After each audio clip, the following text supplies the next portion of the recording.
नहमदुहु व नसल्ली अला रसूलिल करीम अम्मा बाद फ़अऊज़ु बिल्लाहि मिनश शैतानिर रजीम बिस्मिल्लाहिर रहमानिर रहीम अस्सलामु अलैकुम व रहमतुल्लाहि व बरकातुहू।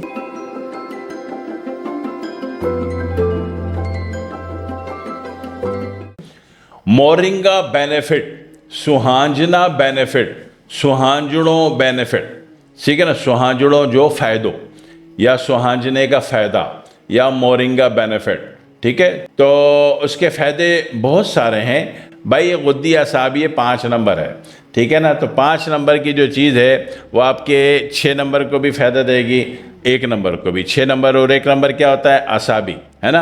असाबी गुद्दी असाबी उजलाती इसको फ़ायदा देगी। इसी तरह उजलाती असाबी उजलाती गुद्दी इसको भी फ़ायदा देगी। इसी तरह गुद्दी उजलाती और गुद्दी असाबी को भी फ़ायदा देगी, इसलिए कि खुद गुद्दी असाबी है, ठीक है। तो इसके फ़ायदे बहुत हैं, लेकिन कब हैं?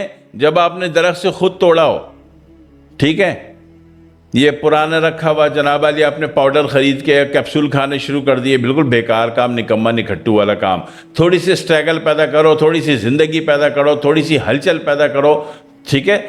और ये ढूंढो कराची में जिस इलाके में हिंदू बहुत रहा करते थे, वहाँ पे भी सुहांजनों का सुहांजने का दरख्त बहुत है। सिंध में भी सुहांजने का दरख्त बहुत है। और औरंगी टाउन की वो आबादी जहाँ बिहारी ज़बान बोलने वाले लोग अधिक मात्रा में पाए जाते थे या हैं, ज़्यादा मकदार में मौजूद हैं, तो वहाँ भी बहुत कसरत से सुहांजना दस्तयाब हो जाता है। तो अच्छा, सुहांजने 2 किस्म के होते हैं, दोनों के फ़ायदे एक ही हैं। एक होता है पतला बारीक सा, उसमें घुटने नहीं होते, ठीक है ना, वो भी सही है। वो 12 मसीहा होता है। 12 मसीहा उसको कहते हैं जो पूरे साल फल देता है।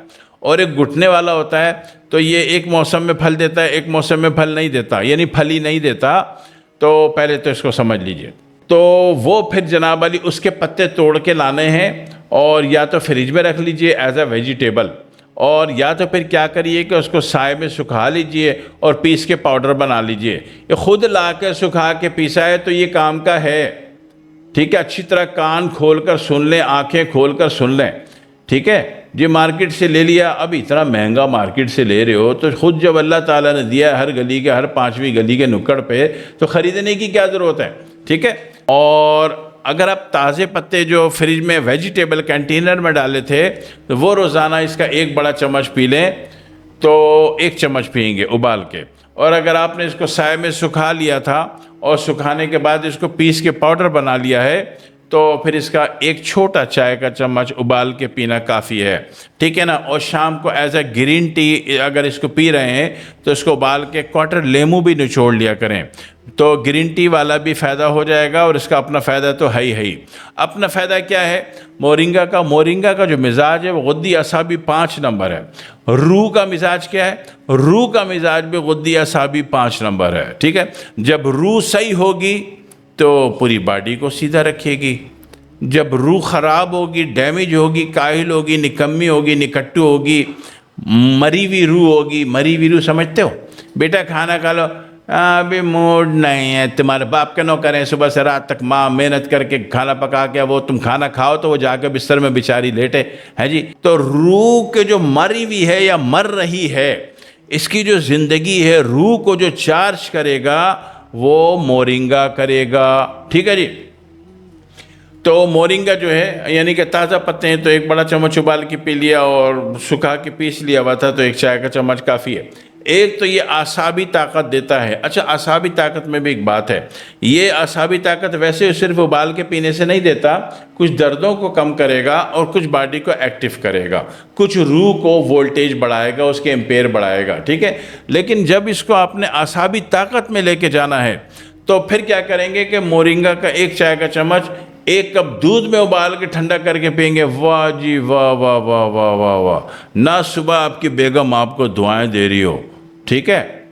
इससे जिस्मानी ताकत भी आएगी और जंगी ताकत भी आएगी। जंगी ताकत समझते हो ना, रात को बजाय खुद बेलन खाने के उल्टा आप कामयाब फतह होकर लौटोगे, ठीक है। तो ये कब होगा? जब आपने मोरिंगा को दूध में उबाल के पिया होगा। और मोरिंगा कौन सा? जो खुद अरेंज किया होगा, ठीक है जी। तो ये सारी टेक्निकल बातें समझ लीजिए। तो ये खुद अरेंज करना है। सारी सीरीज़ में कोशिश करें हर चीज़ की जड़ तक पहुँचें, ठीक है, दर्दों को ख़त्म करता है, पेट के मामलात को अच्छा करता है, रूह के चार्ज वोल्ट एम्पेयर पूरे करता है, दिमाग को फ़ायदा देता है, आसाब को फ़ायदा देता है, हड्डियों को फ़ायदा देता है, ठीक है ना। तो इसी तरह इम्यून सिस्टम को अच्छा करता है, एंटी इन्फेक्शन है, एंटी बैक्टीरियल है। तो फ़ायदे अल्लाह ने बहुत सारे दिए हैं, ये मैं मानता हूँ। लेकिन ये लिख देना कि इसके 300 फ़वायद हैं, झूठ है, बकवास है। 300 फ़ायदे भी लिख के भी तो दिखाओ किताबों में, ठीक है। ऐसा कुछ भी नहीं है, 300 नहीं है, फ़ायदे बहुत हैं, ठीक है, फ़ायदे से इनकार नहीं है। दूसरी बात, मोरिंगा के सिर्फ पत्ते खाए जा रहे हो बकरी की तरह, ओ भाई इसके और उसमें गोंद भी होता है, वो भी बड़ा कीमती होता है। ओहो, जो ओल्ड आपका जो हड्डी है, पुरानी हड्डी हो गई है, ये इसको नई हड्डी बना देता है। हाँ जी, ये तो आपको पता ही नहीं है, ठीक है। तो सुबह सुबह इसमें ना कील मार दो, स्टील की साफ़ सुथरी कीलो, जंग आलूद ना हो, ऊपर कीले मार दो। तो दूसरे दिन सुबह देखोगे इसमें गोंद आया हुआ होगा, पिंक कलर का, रेड कलर का। ओ हो, ये गोंद रोज़ाना निहार मोइना जिया तोड़ी जाओ, खाई जाओ, तोड़ी जाओ, मुंह में काफ़ी देर घुलाओ, पानी बन के निकल जाएगा। तो ये आपकी हड्डियों को रिपेयर करता है, आपकी हड्डियों को नया करता है, आपकी हड्डी को जिंदा करता है, ठीक है ना। गोंद सुबह कील मार दो, 5-6 कीले मार दो, और उसके तने पर, ठीक है ना, बेगम को ना मार देना, जान से मार देगी तुम्हारे को बेगम। तने पर, मोरिंगा के तने पर, और सुबह सुबह देखो गोंद निकला होगा, सारा गोंद। इसके गोंद का कोई भी नुकसान नहीं है। आज तक तारीख़ में मेरे 35 साल अमली तजुर्बे में जो है, इसका गोंद का आज तक कोई नुकसान सामने नहीं आया। और मैंने बड़ा बेदरेग मुख्तलिफ़ केसेस में इसको यूज़ किया। एक चीज़ की पूरी साइंस बताओ, फिर कौन कहती क्या ये पंसारी से मिलेगा? मतलब पंसारी से तो मिलेगा, उसका तो काम है बेचारे का कि वो अल्लाह की मखलूक की खिदमत करता है पंसारी। लेकिन खुद भी तो कुछ अरेंज कर लो।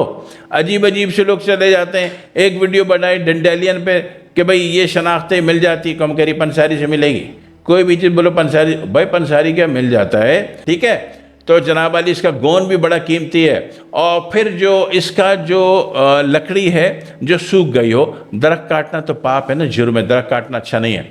जो लकड़ी इसकी सूख गई हो वो उसको जनाब वाली उसको यानी कि जला लो। फिर जलाएंगे ऐसे नहीं कि आग दे देंगे, ऐसे नहीं। उस लकड़ी को टुकड़ी टुकड़ी करो, एक बड़े से डब्बे में डालो, डब्बा बंद करो, ऊपर सुराख कर दो डब्बे के, वो डब्बे को चूल्हे पर रख दो, ये सारा कोयला बन जाएगा।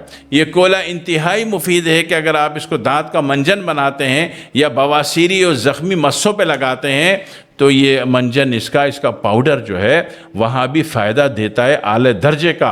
और फिर इसकी जड़ के भी फ़ायदे हैं, लेकिन जड़ में नहीं बता रहा, जड़ के चक्कर में तो सारे दरख्त ज़ाय कर दोगे।